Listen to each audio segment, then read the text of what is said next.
ஆண்டவரும் உலக இரட்சகருமாகிய இயேசு கிறிஸ்துவின் இனிய நாமத்தில் யாவருக்கும் என் அன்பின் வாழ்த்துக்கள். Are you depressed? You can come out of it. தேவனுடைய பிள்ளைகளே, நீங்கள் எப்போதும் சோகமாக இருக்கிறீர்களா? நீங்கள் தனியாகவும் நிராகரிக்கப்பட்டதாகவும் உணர்கிறீர்களா? நீங்கள் தனியாக இல்லை. உலகில் 100 மில்லியனுக்கும் அதிகமான மக்கள் நீங்கள் இருக்கிற சூழ்நிலையில் இருக்கிறார்கள். நம்மில் பெரும்பாலோர் தங்கள் வாழ்க்கையில் ஒரு முறையாவது சோர்வான காலங்களை கடந்து செல்கிறோம்.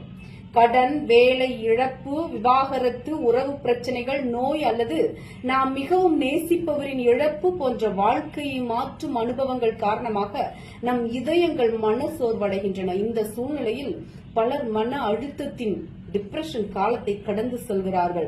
அவர்களில் பெரும்பாலோர் அதிலிருந்து வெளியே வந்து சாதாரண வாழ்க்கையை தொடர முடிகிறது. ஆனால் அந்த சூழ்நிலையிலிருந்து வெளியே வர முடியாவிட்டால் தொடர்ச்சியான எதிர்மறை எண்ணங்கள் மனம் மற்றும் உடல் திறனை பாதிக்க தொடங்கும். வெளியே வர முடியாவிட்டால் தொடர்ச்சியான எதிர்மறை எண்ணங்கள் மனம் மற்றும் உடல் திறனை பாதிக்க தொடங்கும். யாருடைய வாழ்க்கையும் பிரச்சனை இல்லாமல் இல்லை. எல்லோருக்கும் வாழ்க்கையின் சுமைகள் உள்ளன. எதிர்காலத்தை பற்றி கவலைகள் உண்டு. அதை எவ்வாறு சமாளிப்பது? தேவன் நம்மை படைத்தார்.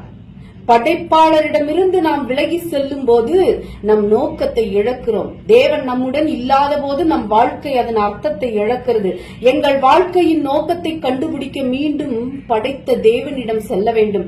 அவரால் மட்டுமே நம் வாழ்க்கைக்கு அர்த்தத்தையும் நோக்கத்தையும் கொடுக்க முடியும்.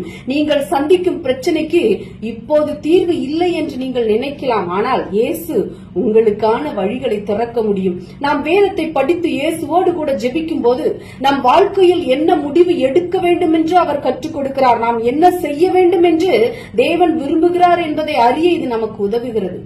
இயேசு சொன்னார், வருத்தப்பட்டு பாரம் சுமக்கிறவர்களே, நீங்கள் எல்லாரும் என்னிடத்தில் வாருங்கள், நான் உங்களுக்கு இளைப்பாறுதல் தருவேன்.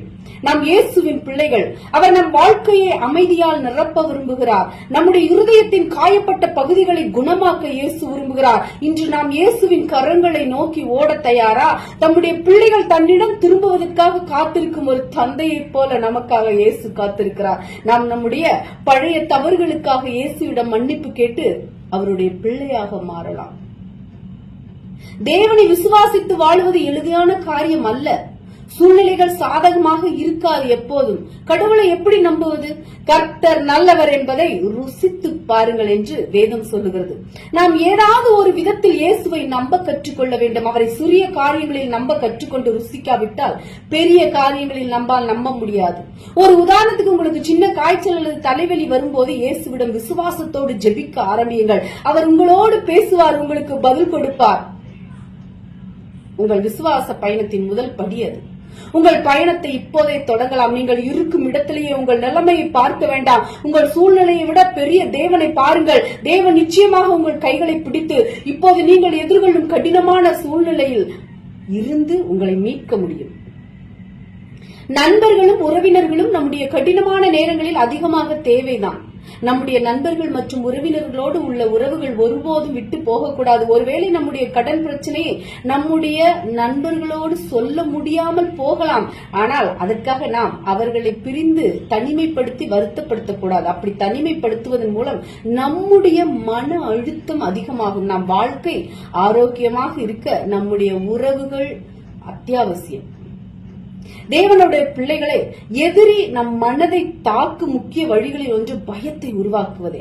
பயம் காரணமின்றி நம் மனதில் நுழைய முடியும். நாம் எதிர்காலத்தை தேவனின் மிகவும் நம்பகமான கைகளில் வைக்காத போது எதிரி, அதாவது சாத்தான், எதிர்காலத்தை பற்றிய பயத்தை உருவாக்க நம் உணர்ச்சிகளை கொண்டு விளையாடுவான். தேவன் கூறுகிறார், நீ பயப்படாதே, நான் உன்னுடனே இருக்கிறேன், திகையாதே, நான் உன் தேவன், நான் உன்னை பலப்படுத்தி உனக்கு சகாயம் பண்ணுவேன், என் நீதியின் பலக்கரத்தினால் உன்னை தாங்குவேன். எதிர்காலத்தை நாம் தேவனிடம் கைகளில் வைத்து நம்பும் போது நாம் எதிர்காலத்தை குறித்து பயப்பட வேண்டியதில்லை. பைபிள் சொல்லுகிறது, எனக்கு அடைக்கலமாயிருக்கிற உன்னதமான கர்த்தரை உனக்கு தாபரமாக கொண்டார். ஆகையால் பொல்லாப்பு உனக்கு நேரிடாது, வாதை உன் கூடாரத்தை அணுகாது, உன் வழிகளெல்லாம் உன்னை காக்கும்படி உனக்காக தம்முடைய தூதர்களுக்கு கட்டளையிடுவார். உன் பாதம் கல்லில் இடராதபடிக்கு அவர்கள் உன்னை தங்கள் கைகளில் ஏந்தி கொண்டு போவார்கள். எதிர்காலத்தை எவ்வாறு கவனித்துக் கொள்வது என்பது தேவனுக்கு தெரியும். தீங்கிலிருந்து நம்மை எவ்வாறு பாதுகாப்பது என்பது அவருக்கு தெரியும். கவலைப்படாதே. கடந்த காலங்களில் யாராவது உங்களை வார்த்தைகளால் அல்லது செயல்களால் காயப்படுத்தி இருக்கிறார்களா? அவர்களை மன்னிக்க வேண்டிய நேரம் இது. மற்றவர்களை மன்னிப்பது ஒரு எளிய பணி அல்ல. மன்னிப்பு என்பது தேவனின் பண்பு. ஆகவே நம்முடைய கடந்த கால வாழ்க்கையில் காயத்தை ஏற்படுத்தியவர்களை மன்னிக்க தேவன் நமக்கு உதவ முடியும். உங்களில் சிலர் ஆழ்ந்த ஏமாற்றங்கள் அல்லது இழப்புகளை சந்தித்திருக்கலாம். உங்களை காயப்படுத்திய நபர் உங்கள் நெருங்கிய நண்பர், உறவினர் அல்லது குடும்ப உறுப்பினராக இருந்திருக்கலாம். மன்னிப்பது எளிதானது அல்ல. எங்களுக்கு எதிராக பாவம் செய்பவர்களை நாங்கள் மன்னிப்பதை போல் எங்கள் பாவங்களையும் எங்களுக்கு மன்னியுங்கள் என்ற இந்த ஜெபத்தை ஒரு மாதிரி ஜெபமாக இயேசு நமக்கு கற்பித்தார். அது கடினம்தான், ஆனால் தேவன் நமக்கு உதவுவார். தேவனுடைய பிள்ளைகளே, நீங்கள் மனசோர்வை சமாளிக்க முடியும். தேவன் இன்று உங்களுக்கு உதவ விரும்புகிறார். உங்கள் வாழ்க்கையை அவரிடம் ஒப்படையுங்கள். அவர் அதை புதியதாக ஆக்குவார். உங்கள் இருதயத்தின் மீது கை வைத்து இயேசு உங்களை குணமாக்க முடியும் என்று நம்புங்கள். நாம் ஒன்றாக ஜெபிக்கும் போது இயேசு நிச்சயமாக குணமாக்குவார். ஏசப்பா, எனக்கு வருத்தத்தை தரும் மோசமான எண்ணங்களை பற்றி உங்களுக்கு தெரியும். அதிலிருந்து வெளியே வர எனக்கு உதவுங்கள். நான் செய்த எல்லா தவறுகளையும் மன்னியுங்கள். உங்களது விலை மதிப்பெற்ற இரத்தத்தால் என்னை கழுவுங்கள். எனது தவறுகளுக்காக சிலுவையில் மரித்ததற்கு நன்றி. என்னை நேசித்ததற்கு நன்றி. என் எதிர்மறை எண்ணங்கள், நெகட்டிவ் தாட்ஸ் அனைத்தையும் என் மனதிலிருந்து விலக்குங்கள். நான் உங்கள் குழந்தையாக இருக்க விரும்புகிறேன். இயேசுவே, நான் மன அழுத்தத்தில் சிக்கிக்கொள்ள விரும்பவில்லை. மற்றவர்களை மன்னிக்க எனக்கு உதவுங்கள். அதை நானே செய்ய முடியாது. எனக்கு உங்கள் உதவி தேவை ஆண்டவரே. தயவு செய்து என் வாழ்க்கை அமைதியாலும் மகிழ்ச்சியாலும் நிரப்புங்கள். உங்கள் அற்புதமான வாக்குறுதிகளால் என் இதயத்தை நிரப்பி உங்கள் சமூகத்திலே ஓய்வெடுக்க விரும்புகிறேன். மன அழுத்தத்திலிருந்து வெளியே வர எனக்கு உதவுங்கள். என் இதயத்தை குணமாக்குங்கள். என்னை தயவு செய்து வழிநடத்துங்கள் ஏசப்பா.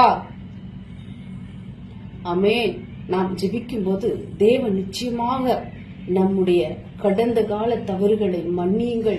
என் இதயத்தை கழுவி என் இதயத்தை புதிதாக மாற்றுங்கள். நான் முன்பு செய்த அதே தவறுகளை நான் செய்ய விரும்பவில்லை. என் தேவனாக இருங்கள். இந்த கடினமான காலங்களில் என்னை அழைத்து செல்லுங்கள். இப்போது என்னை குணப்படுத்தியதுக்கு நன்றி. இயேசு என்ற விலை மதிப்பற்ற பெயரால் நான் குணமாகிவிட்டேன் என்று நம்புகிறேன் என்று ஜெபிப்போமா? இயேசு நிச்சயமாக உங்கள் வாழ்க்கையில் அமைதியும் மகிழ்ச்சியும் தருவார். உங்கள் எல்லா பிரச்சனைகளிலிருந்தும் அவர் உங்களை விடுவிப்பார். இயேசு உங்களை ஆசீர்வதிப்பார். பலருக்கு உங்கள் ஆசீர்வாதமாக மாற்றுவார்.